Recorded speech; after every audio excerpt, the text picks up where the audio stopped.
Welcome back to your Money Your Life podcast, episode 236. If you're listening to this, I'm probably on vacation out of the country. Honeymoon, already married, great things, an exciting weekend that happened probably right before you hear this. So before we get into the episode, make sure you like, subscribe, 5-star rate, and review the pod wherever you're listening. This is going to be an interesting and quicker one, but we're going to really focus on a mid-year review and checkup of financial situations, what to do. This is mainly for people within our community, how to stay locked in through everything for their financial life. And it's, well past the mid-year point, but we wanted to make sure that people had a good way to look at things through the mid-year point of the year on a financial basis, especially for clients, how to look at this. So one thing is evaluate your budget. If you don't have a budget, you can start your mid-year financial checkup by creating one. So of course, if you're not a client, you can reach out to me. If you are a client, you should already have one. There's certainly a lot of apps we can use to create a budget. You can do it on a spreadsheet. You can do it on pen and paper. You can do it any way that fits you best. But that's one thing you want to do, because then you'll allow you to do the next two step of this mid-year check-in review. Plug the leaks, plug the holes in your budget. If you're trying to reach your goal and you realize that there's leaks or holes or places in your budget that you think you can fix or make better, this will allow you to do that. So we want to make sure we plug those leaks, plug those holes in our budget, and we'll be able to do that. Number three, check your emergency fund. Emergency funds are crucial, especially in this time. We don't know what's going on. For a lot of people, don't know what's going on for themselves financially, economically. This will allow you to do that, right? So plug the leaks, plug the holes in your budget. That's the biggest thing to do right now. Boost retirement contributions is number four. Boost those retirement contributions if you can. Boost your individual brokerage account contributions if you can.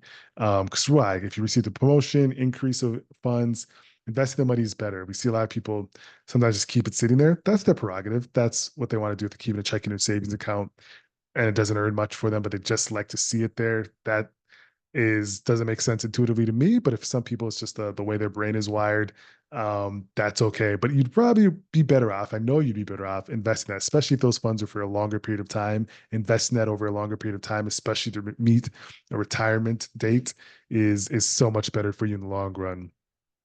We'll skip one of them because I think it's really just number five is saying have stuff for emergencies, as we mentioned, but then also have stuff from health like savings accounts, which I think is good. But you can put that in the high yield, you can put that anywhere, but just have some extra for health savings related emergencies. Student loans, college loans, and student loans, make sure you're prioritizing those. Prioritize other debts is number seven. Are you prioritizing the other debts that you need to do to pay off, right? Credit card. Is there ways you can, take from your emergency fund and then refund the emergency fund and pay off credit card debt? Is there a way that you could have stuff staying around in other checking or savings that you could use to pay off credit card debt, or increase your contributions to your monthly credit card debt so that you can pay off your debt faster? Of course, the two popular options for debt repayment are the snowball method, which involves paying off the smallest debts in entirety first, and the avalanche method, which is paying off the highest interest rate first. So whatever you choose, it doesn't really matter. Choose which one makes comfortable for you. You can use that to attack your debts, and feel more comfortable going to the back half of the year. Inspect your credit report. You never know. Like now, every bank you use, pretty much almost every financial institution you use will give you a free credit report. Check it out every once in a while, at least midway through the year, every annually. Just make sure you're on the target that you'd like to be. The score itself, it's important, but not too important, right? It doesn't have to be a super high score. Myself, I have over 800 credit score. I guess that matters. I don't know how much that matters. It just matters that it's good enough for what you want to do, and then it's not going down, right? That's the main thing that you wanna make sure.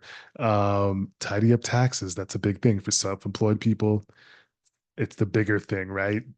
Like that, make sure you're saving up for taxes, putting the money aside, because again, it's always something that's annoying at times when it comes to tax time. It's annoying for everyone. I think it's super annoying for everyone. Hopefully, they start making that less annoying.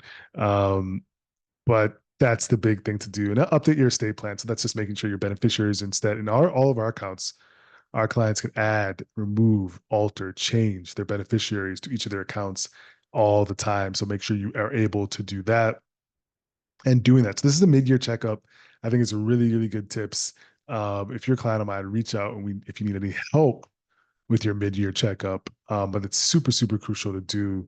Let's go to a couple of stories that we didn't touch last week that I saved for this week. So this will be older news for folks that are watching. It won't be current. It'll be a week old for those listening and watching. Let's see if there's anything.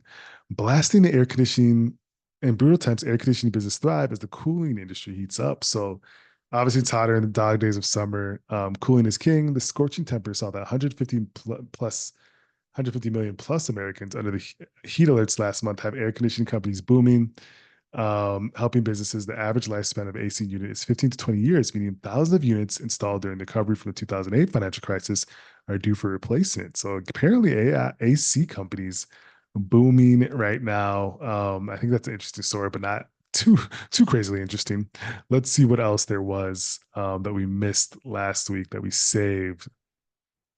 P&G sees its slowest sales in years as private label store brands thrive. So Procter & Gamble dropped 5% after their Pampers maker posted its worst sales growth in 6 years. P&G is a consumer staple bellwether that owns dozens of household brands, including Crest, Charmin, Pantene, and Tampax. It did beat Wall Street's expectations, but its quarterly profit fell to 3.1 billion as demand cooled for its baby care lines. Oh, interesting. So are people having less babies? They need less things for babies? Are they buying it somewhere else? Its volume rose in the first time over 2 years thanks to stronger growth in home care. Its prices only grew 1%. Companies are easing on hikes, and it seems like it was demand related. It's maybe competition related, but that's an interesting story to see. P&G, one of our bellwether economic companies, see sales growth loss, even though it's usually moderate growth year over year for a company like that. That's interesting to see. What does that mean economically for people? Does that mean demand is going away, people saving more or having less to spend, I should say? Have to really dig into that. Barebones carrier Spirit rolls out perk-filled tier to compete with premiums. So, okay, so Spirit Airlines is rolling out their cheap airline. They're going to try to roll out a perk-filled tier to get into the premium airline market. Would you use this? Okay, so the Go package, its highest price tier, only gets you roomier seat at the front. But starting next month, the biz of the package include free Wi-Fi, a checked bag, and a carry-on, and unlimited snacks and beverage, including booze. Oh wow! They'll offer four fare options ranging from Go Big to Go. You pay for water and whatnot. Okay, so the Go Big package is including more stuff. I would people use this? I don't know.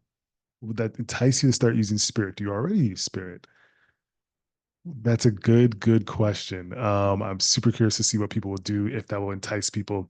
We'll have to keep our eyes open. Well, folks, that's all for this month, this week's Your Money Life podcast. We'll continue to do this every week, even on vacation. I made sure to record early so we can get this done. Let me get you still tapped in and getting the information you need every week. So make sure you like, subscribe, 5-star rating, review. We'll speak to you next week.